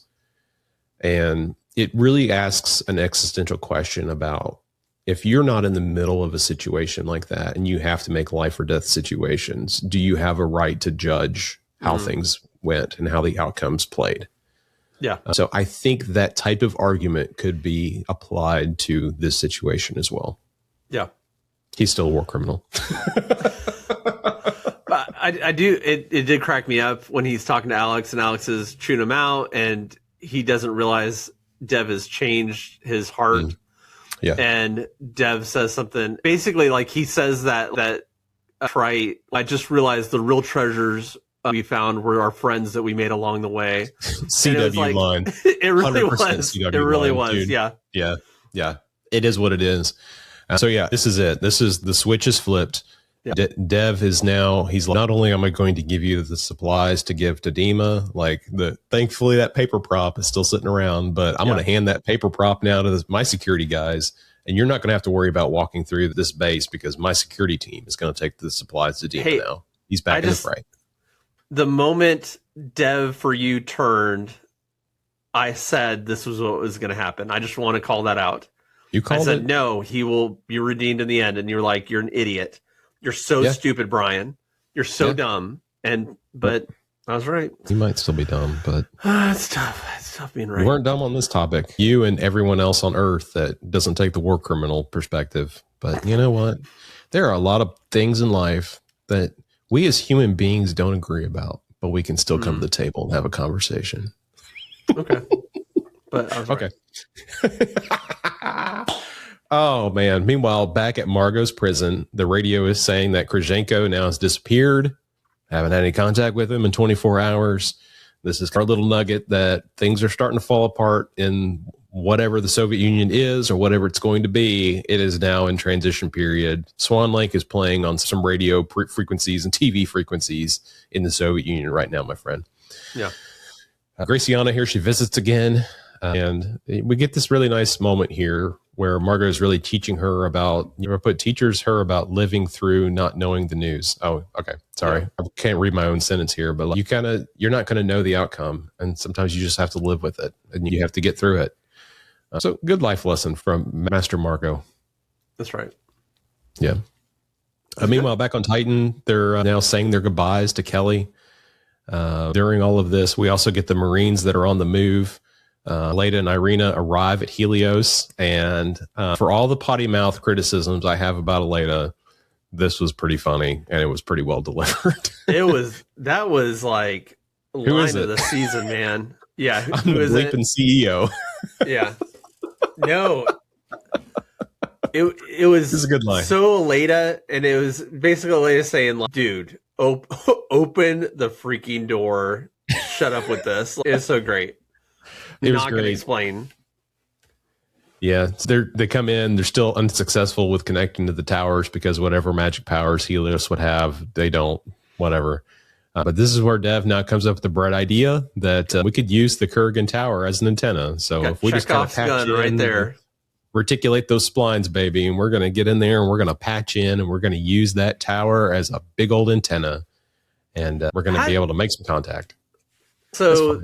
This is like the old Chekhov's gun thing. Like we had it introduced in the first episode. Right. I hate this is how it's used. It's fine. But like you're thinking like space elevator, this is going to be so cool. And then it's like, it could be an antenna. Okay. Dude, that space elevator's never getting built. No. That is a mega project as big as Maru to be able to pull off. And it's going to take 37,000 years to do. They could terraform Mars faster than they can build a space elevator. Yeah, probably. If we had the technology to build a space elevator, we'd build it right now. Now, granted, Earth is a different environment. It's a lot more gravity. Yeah. But that is a mega project that humanity is not ready for in 2012 in either timeline. I'm just saying. Okay. But yeah, it's a big antenna. So that's why it existed. You're right. It's Chekhov's gun. Meanwhile, Avery is walking around trying to find people.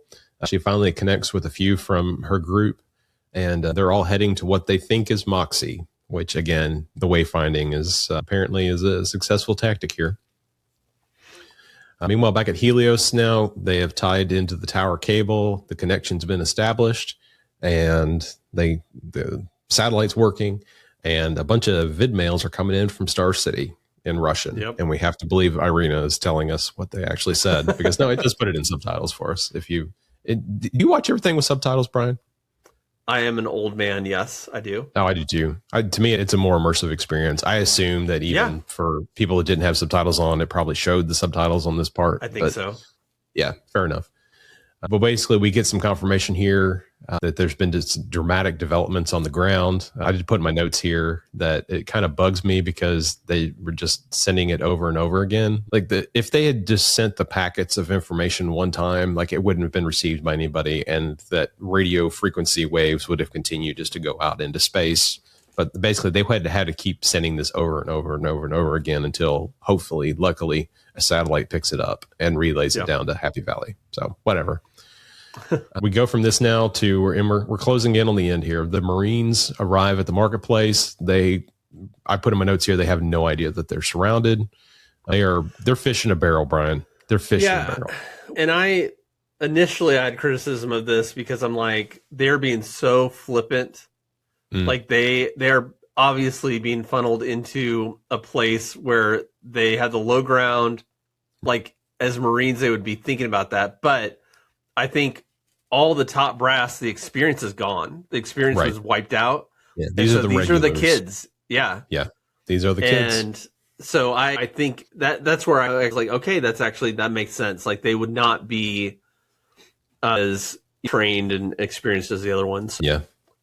But you think one of them would have been like, guys, what are you doing? But yeah, what are we doing? It's fine. Here? Yeah. Let's back into some hallways or something so we've got some more cover. Get the high ground. Yeah, Obi-Wan. We also just kind of get confirmation here again from the USSR that it has been overthrown at this point. They are pulling out of the M6. Apparently, new regime is in, and it's like the oligarchs are like, we're not having anything else to do with this. We're done. There is a ceasefire order, but the Bradford, for whatever reason at this point, and this is a nitpick for me, they can't contract the troops on the ground. Okay, here's my nitpick about this. And again, there's a plot that they wanted to play. This is a way for Dev to come back in and save the day. But okay, you're the Bradford.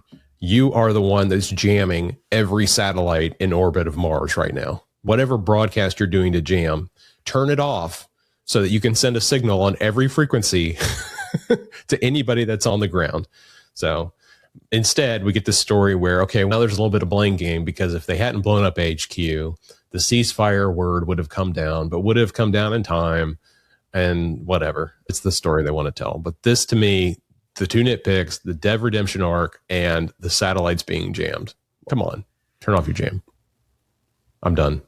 Yeah, it didn't bother me as much, but I understand what you're saying. So at this point, we get the strategy here of Dev is going to go climb this tower. Alex is going to try to be boots on the ground. So if Dev can get to this tower, we can get the word to the Marines side that ceasefire is going to be a thing. Alex at the same point is going to go to the marketplace and try to tell all the Marsies, all the sons and daughters, that there's a ceasefire. And then hopefully between the two, we can bring this thing to an end. So this is a great opportunity for Alex to ride his bike down a bunch of hallways, which I thought was a little bit cartoonish because I had no idea there were that many straight hallways for him to fly down.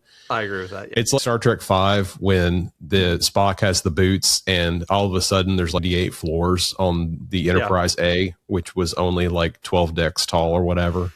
I have that wrong, but it wasn't near as many. It wasn't 78 decks. And this was that. This was that scene in my brain. Yeah, Star Trek V is a mess. And tell me about that in email if you agree. But this is now Avery is arriving Avery's there. Alex is arriving. Alex is running over to Miles' side to try to get word. Avery makes eye contact with Alex, and like, Avery's partner there is like about to fire, and she like, pulls down on his rifle. I thought it was pretty cool. Yeah. He's like, no, he's off limits. We're not shooting at him. He's like, he can't shoot anyway. Like, right. He's not a threat. Yeah. Minor. Go ahead. Okay. No, you go ahead. Go ahead. I'm going to pivot to minor nitpick 1.7. Dev is also now at this same moment climbing up the tower, or he's gotten to the elevator, and then there's a little place that's a little bit higher that he's going to have to actually physically climb to. And I already talked about this with Jade earlier, but why does he have to climb an extra 2 feet and then reach his hand up another 2 more feet to get the signal? It was so overdramatic. It was not necessary. And my 2 things are, 1, like Dev was the only person that could do this. Like, really? And 2, have you ever tried to hold something still for any amount of time? Yeah, like, your arm starts burning after a couple of minutes, even if you're ripped, Dev. And it's like, you're going to waver, impossible. And it looks like he has to get like right into that, like that center point. Right. But to your point, like he could have just held it at his chest and it would have been fine. It had been fine. Just to call out here, I talked about music a little bit earlier too. The fun music here, it's intense. It's like the intense part of Bent Bird in season 1, and also Polaris, like when Danny saves the day for like the one time ever in For All Mankind history. It's the same music, and I like it. I'm here for it. So good.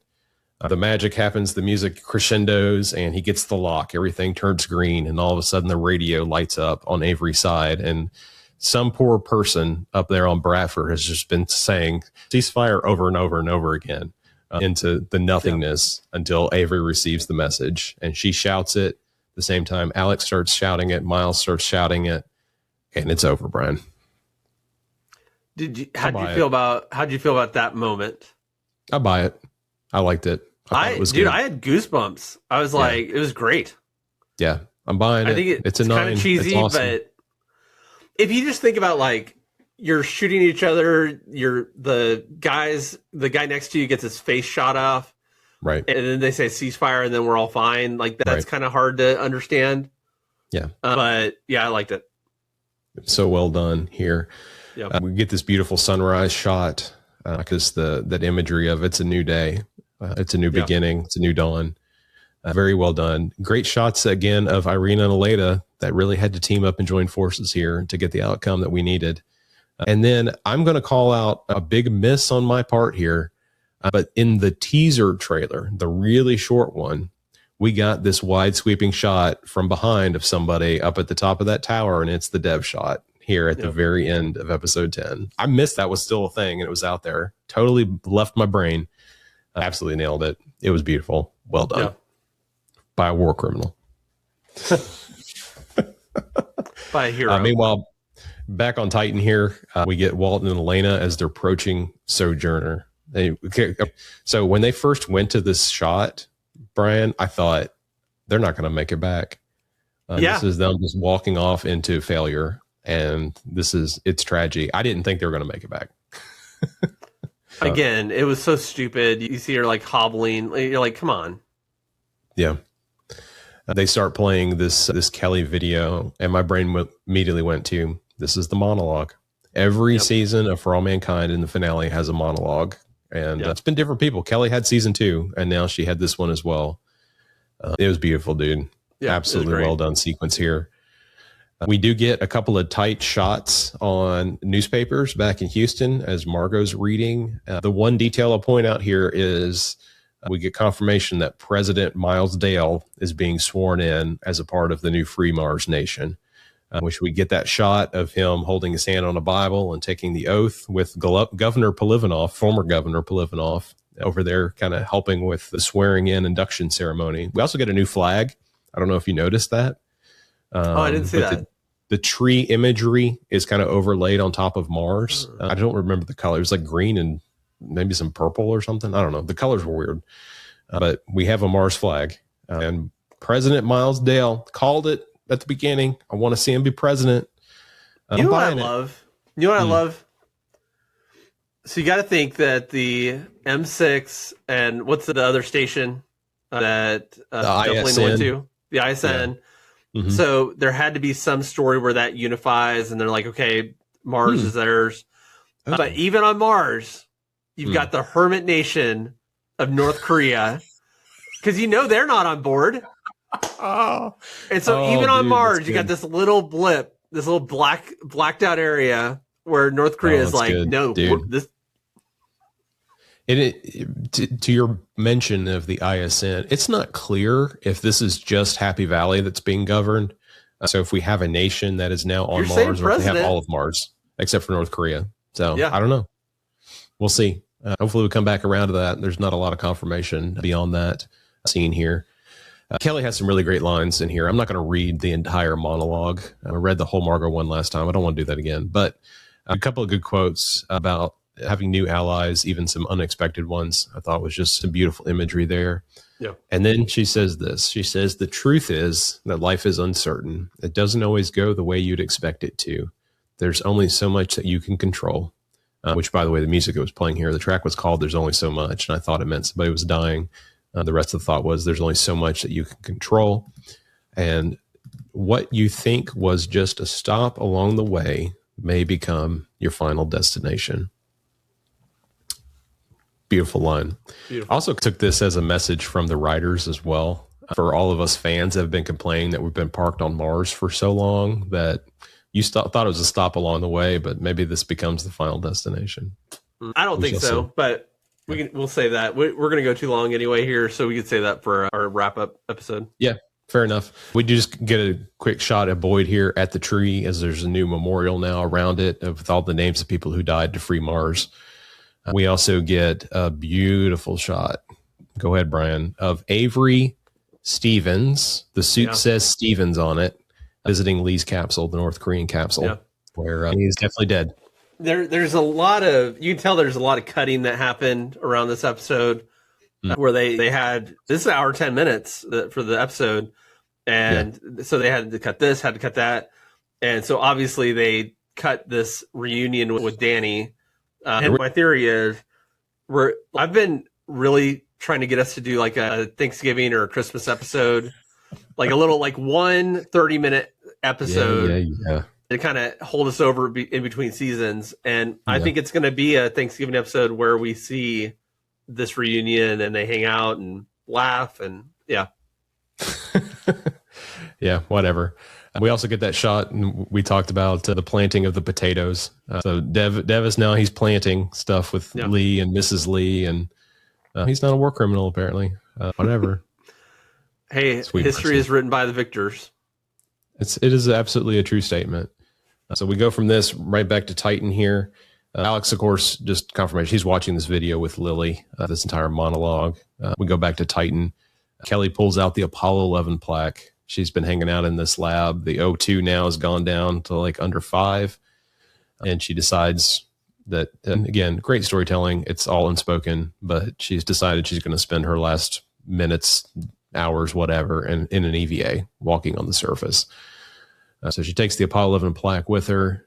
As she crests the hill, she finds a methane lake. I put in my notes here. And of course, we get the something bioluminescent is moving along the surface of this fluid.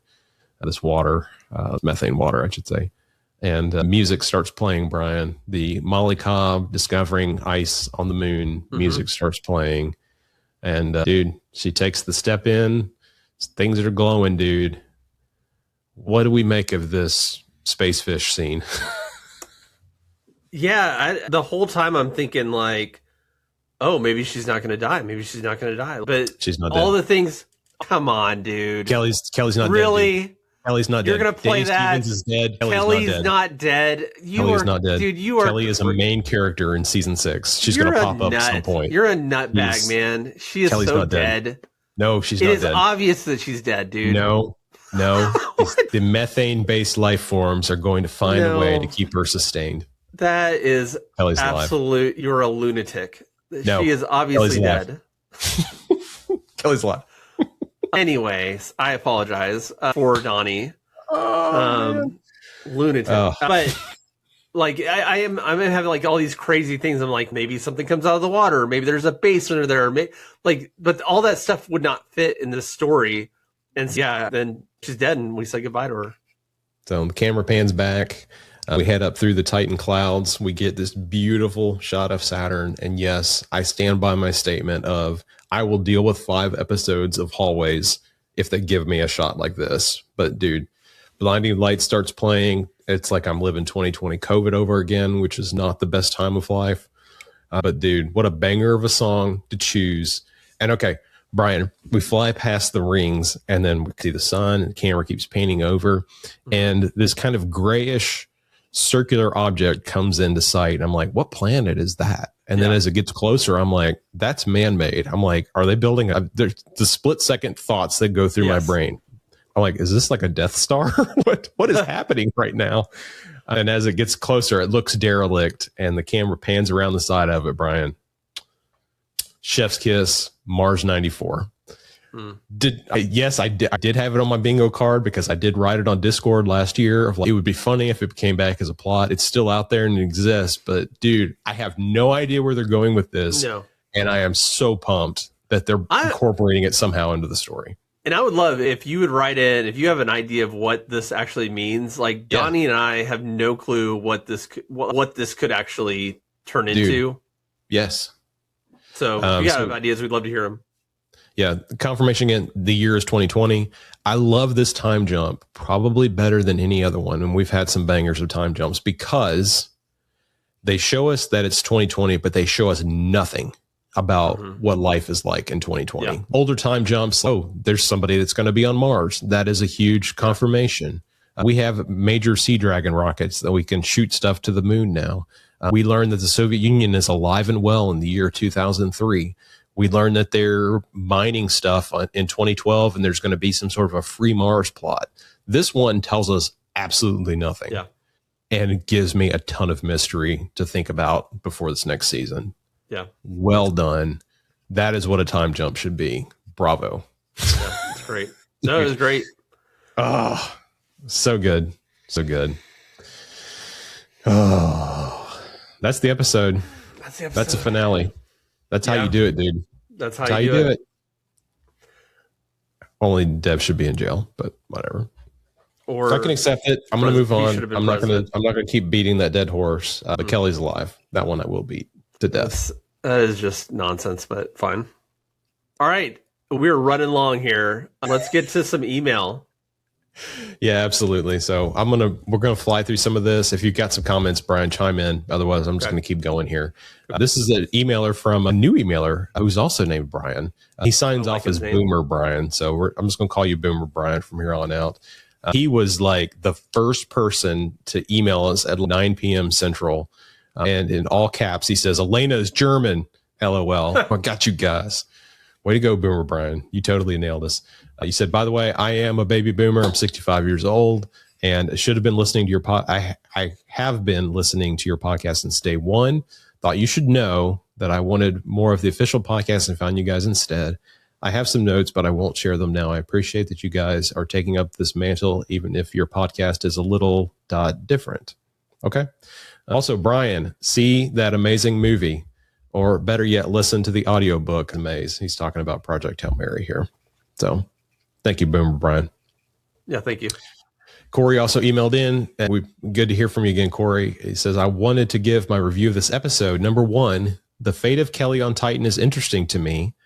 On the one hand, she learned why Ed was right not to risk it back in the Apollo days. On the other hand, she seems to be happy with her death in the alien slime/water. Plot twist, it's the protomolecule from the Expanse. LOL, just kidding. Maybe it is. Just saying. For those that are Expanse nerds, I won't delve any deeper, but I totally hear what you're saying here. Kelly's death surprised me, but it was Baldwin taking responsibility for their reckless nature. Her life purpose was also complete. It was too clean to me, which is a common theme in my evaluation in this episode. Number two, the Alex/Avery interactions did not go the way I expected. They ended up working together to bring the solution to a calm. It felt like it was too clean. I would have liked to have seen them get shot, seen one of them get shot. Not because I dislike either of them, but it's the fog of war and absolute chaos, and magically they bring the solution to the calm. Number three. Real quick comment that that was a weird turn in that Avery had that death on the asteroid on the base, where saw that death, and I think we saw her anger and her rage, but then once she got on Mars, it was all fine. Yeah, like she was just a traumatized woman, and she's just a kid, man. Yeah, so that was weird. I thought we'd see more like red rage from her, but we didn't. It goes on to say this, says that number three, insurgency tactics work even against highly developed military forces. That all checks out and puts a lot of context in the last episode with all the chaos. Agree. Number four, Irina and Aleda on the same side. I think Irina got more from the deal than we know. Either that or, again, it was too clean for them to magically put aside their differences and be buddy-buddy. Yeah. Number five, glad to see Margot again, even if it is just for her just to be there in the scene for a moment. It's good to see that she has company again, though I wonder if there was a way out of prison for her or if she dies between seasons. So time will tell. Number seven, the explosion in the Marines HQ with Polivanov and Ilya miraculously making it out. Again, it was just too clean. And here's the rant. Number seven, Dev magically redeemed. I don't buy it. Yeah, I'm with you. While I enjoyed this episode, the cleanliness of it really drops off in reflection, so I have to give it a 6. I just don't understand Dev's magic conversion back, let alone his acceptance after committing a war crime. Dev detonated their food source. He killed a teenager and almost killed many more. I don't buy that he would be forgiven. Alex and Avery magically being in the battle zone at exactly the same moment, getting both sides to equally put down their arms, just doesn't add up to me. Then both get out without a scratch. Avery has now reaccepted her last name because of this amazing experience on Mars? Question. They tied it up to make the episode gritty with Miles blowing up the command center, but it was just insurgency. He's already established that they used explosives to do damage and kill from the mining platform. Kelly's death is painted as a shock, but in retrospect, it should have been obvious. She was going to find life on Titan, which would complete her story arc. It would have been better if she had never gotten to know that there was life on Titan if it was confirmed back to Mars after she was dead. To be fair, it also didn't make sense to send an injured person back, especially when her suit was damaged. Yep. With that said, I loved this season, but I think this episode dropped the ball. It would have made sense to see some more people that we like get shot and or die. And as much as I love Boyd, I think Boyd getting hit and living would have added a dimension of gritty to this episode that was sorely needed. This should have been a, quote, we squeaked by, unquote, moment instead of a, quote, we were going to win either way, unquote. So, hot takes, man. Okay. Thank you, Corey. Yeah, thank you. Jordan also emailed in and says, as the credits rolled, my wife turns to me and says, so maybe I was wrong about Danny Stevens being alive, but Kelly Baldwin, she is for sure still alive. So, okay, your wife's crazy.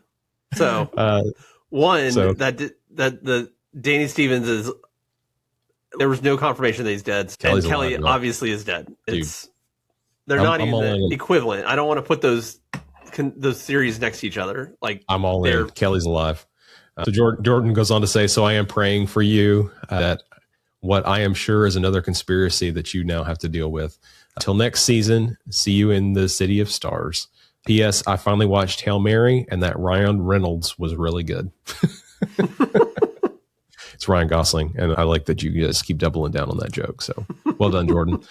Carrie also emailed in, says, good day, Donnie Bob and Brian Bob. This season 5 finale was fantastic. I give it a solid 9. Goes into a lot of details. I think a lot of things that we have covered. So I'm not going to linger too much on that just for sake of brevity. He goes on to say, anyways, I'm looking forward to hearing from your take on this final episode. So hopefully you enjoyed this podcast. So thank you so much. Appreciate it. Jason goes on to say, hi, Brian and Donnie. Looking forward to this week's episode to see what you two thought about this week's finale. I'll save my comments on the overall season for another email, but I will give this finale an 8 since we're not allowed to give it a 7. So a lot of things here. He goes into some of the details about how he liked season 4 finale more than this one. And I think a lot of what you talked about with the Deus Ex Machina bailout of Happy Valley, a lot of the same criticisms that you brought up, Brian. So you guys are thinking on the same page. He goes on, he does say this, I want to point out, still how diabolical is Kelly letting Walt live the rest of his life thinking he messed up and is the reason they had to land the Titan. That is really funny. That's a good point. Hilarious. Yeah, I get the writers not wanting to go with the obvious, but a quote, Walt, it was me. I changed the trajectory. I'm the reason we're here, and I can't let any one of you die because of that. From Kelly would have at least made spare poor Walt Nutt's future mental health. That is a hilarious take. That's an awesome take. That is awesome. Yeah, thank you, Jason. You absolutely nailed it there.